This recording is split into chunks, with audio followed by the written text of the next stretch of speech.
Hello students, welcome to online Shikshak class.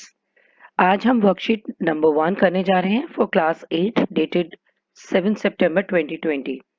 आज का हमारा सब्जेक्ट इंग्लिश है और आज हमें एक पोयम दी गई है जिसके बारे में हमें पढ़ना है। वो है poem the ant and the cricket. चींटी और झिंगुर। क्रिकेट का मतलब हिंदी में झिंगुर।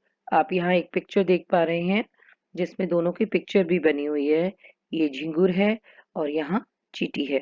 तो हम इसके बारे में पहले पोयम पढ़ेंगे।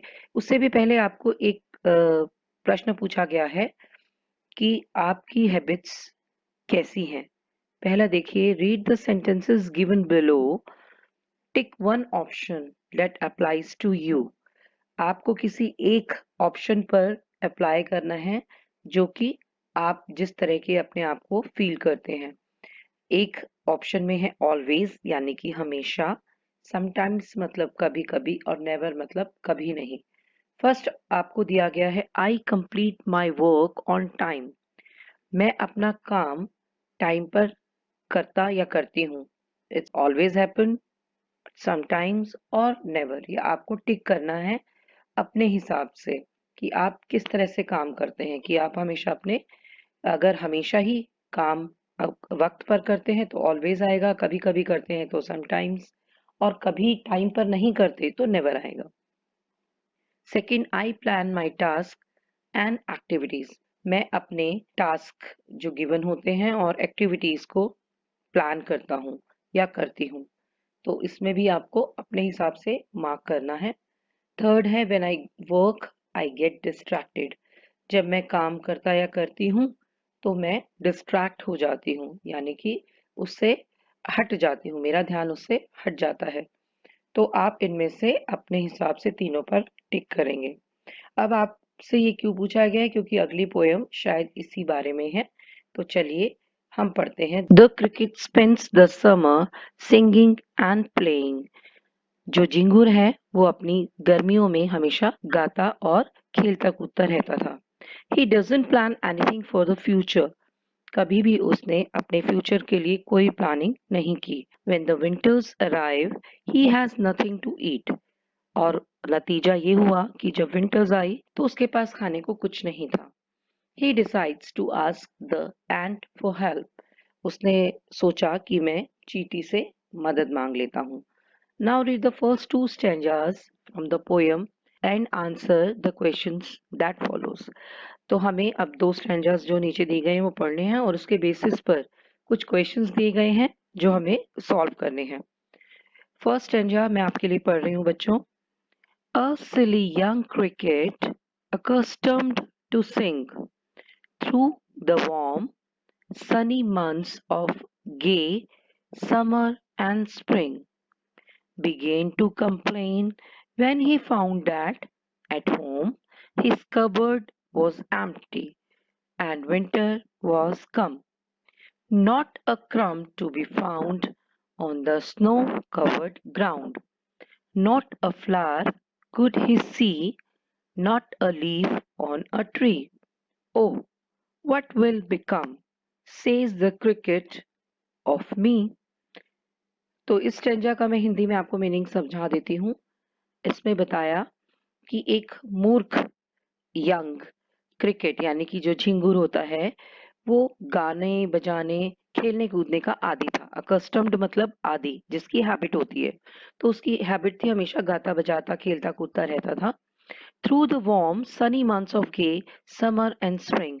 जब बहुत अच्छा मौसम होता है समर में, स्प्रिंग में और उन मंथ्स में उसने पूरा गाना बजाने में अपना टाइम निकाल दिया। Began to complain when he found that at home his cupboard was empty and winter was came. अब उसने क्या किया, जैसे ही सर्दियां आई तो उसने अपना कबर्ड, अपनी मतलब जहां पर वो अपना खाना पीना रखता है, जब चेक किया तो वो एम्प्टी था। तो उसने कंप्लेन करनी शुरू कर दी कि मेरे पास तो घर में खाने को कुछ भी नहीं है। Not a crumb to be found. एक छोटा सा अनाज का दाना, छोटा सा टुकड़ा तक नहीं मिला। On the snow covered ground, यानी कि ठंड से भरी हुई जमीन पर कोई छोटा सा भी खाने का दाना भी नहीं था। Not a flower could he see. एक कोई भी एक सिंगल फ्लावर उसको नहीं दिख रहा था। Not a leaf on a tree, ना पेड़ों पर पत्तियां थी। Oh what will become says the cricket of me. अब मेरा क्या होगा, क्रिकेट सोचने लगा। उसने ऐसा कहा। अब हम पढ़ते हैं second stanza. At last, by starvation and famine made bold, all dripping with wet and all trembling with cold, away he set off to a misery and to see if, to keep him alive, he would grant him shelter from rain and a mouthful of grain. He wished only to borrow, he would repay it tomorrow.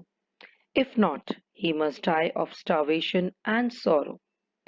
अब second stanza में हमें बताया गया है कि उसकी हालत अब क्या हो गई है। एट लास्ट बाय स्टार्वेशन, अंत में भूख और अकाल से वह बहुत ज्यादा निराश हो गया।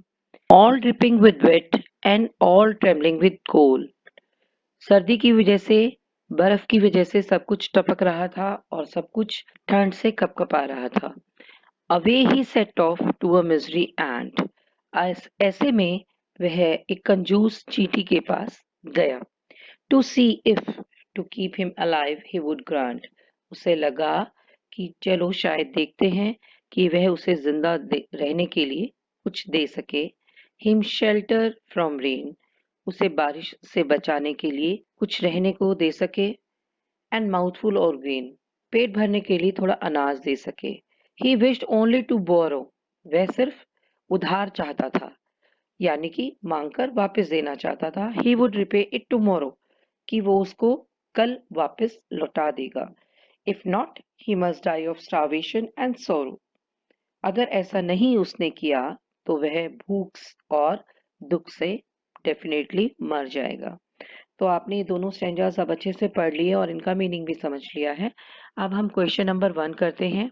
Name the two characters in the above stanzas. तो दोनों कैरेक्टर्स का नाम आपको मालूम है। First is cricket and second one is ant. Second question, why did the cricket complain. Cricket ने किस चीज की कंप्लेनिंग शुरू करी। हमें नीचे से ऑप्शंस दिए गए हैं, उनमें से करेक्ट चुनना है। तो इसका आंसर है there was no food in his cupboard, कि उसके घर में अनाज का एक दाना भी नहीं था। इसकी कंप्लेन क्रिकेट ने शुरू कर दी। तो सेकंड का आंसर है A. Third question, find 3 words from the first stanza associated with summer and spring. Gay, summer and spring, ये सारी चीजें इसी चीज से रिलेटेड है। Next question, find two phrases या lines from the first stanza associated with start of winters। तो दो phrases या lines जो कि winter से connected हैं वो यहाँ हैं। all dripping with wet and all trembling with cold। Next question, what help did the cricket ask from the ant। उसने ant से किस तरह की मदद मांगी। तो इसका आंसर है बी, फूड एंड शेल्टर, वो उससे खाना और रहने की जगह चाहता था। Question 6, find 2 words from stanza 2 that are related to the shortage of food. Stanza 2 में हमें फूड की जो उसके पास कमी हो गई थी उससे रिलेटेड कोई 2 वर्ड्स देखने हैं। तो वो ये रहे, first one is starvation, second is famine. दोनों का मतलब ही खाने की कमी है। अगला क्वेश्चन है बेटा, from the second stanza right the rhyming word for these words. First है रेन, रेन का इसमें हमें दिया गया है ग्रेन। ओके, फिर उसके बाद है टुमारो, टुमारो का इसमें बोरो दिया है। और थर्ड इज बोल्ड, बोल्ड के लिए हमें कोल्ड दिया गया है। तो हमें ये वर्कशीट होपफुली समझ आ गई होगी। अगर आपको ये वीडियो पसंद आई हो तो आप इसे लाइक और सब्सक्राइब जरूर करें। Thank you.